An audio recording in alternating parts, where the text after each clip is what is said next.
Okay, good evening, class. Apologies in advance. I might be able to post this video late because I just shot this now and naglisod ko pangitag lugar nga private because I am in my parents' house. Anyways, okay, let's start. Um, last meeting, I posted a question regarding first um ang questions number 1 for Alfredo, what are the sources of law? Okay, so let's see his answer. What are the sources of law? First, enacted law. What do you mean by enacted?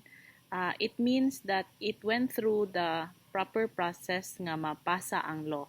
No, when we were in Philippine legislative, we we went to the discussion kung unsa stages ang agian sa law nga ma-formally passed gyud siya. That is what we mean by enacted. No, it was ratified and it was approved by the president. So what are enacted law? First is the constitution, of course, and statutes. Statutes or law are the same. And administrative law. What are administrative law? You remember class in our class Philippine administration that I mentioned nga the department agencies have their own rules and regulations to govern their agency. That is part of administrative law. And second, katong when I told you nga na ay mapasa nga law, there must be a corresponding implementing rules and regulation that is separate from the rules and regulations from the agency itself.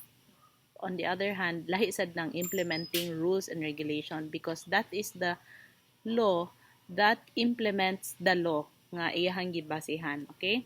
Nagets siya? Anyways, enacted law, constitution, statute, and administrative law. And of course, those three should be in order because we will learn later on that there is a hierarchy of law or there is a ranking of law. Constitution, of course, is the supreme law of the land or the highest law of the land. Okay? And the administrative law just really just bases their implementing rules on the law itself. And second source is the common law or case law. Number 1 is the rule of courts. So I showed you before kung unsa tong rules of court.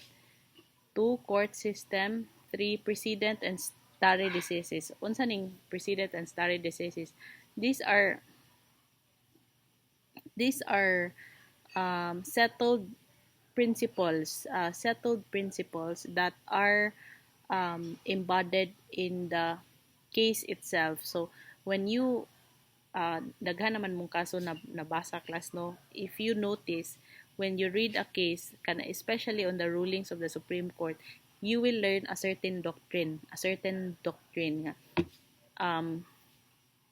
nga i-cite ni Supreme Court. So let's say for example about the martial law case katong Lagman versus Medialdea, when we read, when there is simbako lang class, no, that there is another martial law in the future, ang kana nga case na pod in the future, the Supreme Court will still base the Lagman mo refer gyapon sila sa Lagman versus Medialdea nga case because it's called, there is a precedent case or a stare decisis already. It is a settled principle. In short, it's called settled principle. Number 2, how is enacted law different from case law or jurisprudence? Enacted law is encompasses all law adopted by a legislative body or the people, while case law encompasses a broader range of law and includes not only the law created by courts in the absence of enacted law but also the law created when courts interpret or apply enacted law. Okay, let's take this step by step. Ang enacted law, you already understand this one, no? It encompasses all law adopted by a legislative body or the people. So kato ang gistudyhan sa Philippine legislative nga subject nga different, di ba? It will go through 3 readings. Kailangan og approval from the president. And if dili mo approve si president, mo veto siya, and what there is a certain procedure na pod para mapasa even if gidisapprove ni president. So kailangan pag publication, no, there are certain stages for there to be an enacted law. And mo nang enacted law. How is it different from a case law? Okay, ang case law class, number one, it can be made when the Supreme Court creates a decision. Why? Because take note that our Constitution itself states that uh, decisions from the Supreme Court forms part of the law of the land. I forgot what specific provision ana class, but it is found in the Constitution nga ang decisions of the Supreme Court forms part of the law of the land. So considered sad siya og law class. Considered sad siya law.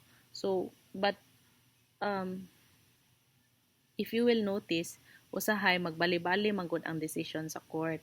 And usahay kung when there is no applicable doctrine yet, the Supreme Court will make that doctrine. So sila mismo ang maghimo that ana nga doctrine. So it becomes case law. Okay? So you said also the law created when courts interpret or apply enacted law. Okay? Take note that judicial department, the function of the judicial department is what? To implement or not to implement, to interpret or apply the law. Okay? In the Philippines, are cases decided by the Supreme Court considered as law? So we already answered that one. No. No? Okay, this is kanang error. Actually, the answer to this is yes. The Supreme Court in the Constitution, we have a provision that kato, decisions of the Supreme Court forms part of the law of the land. I'll give you the specific provision after this video.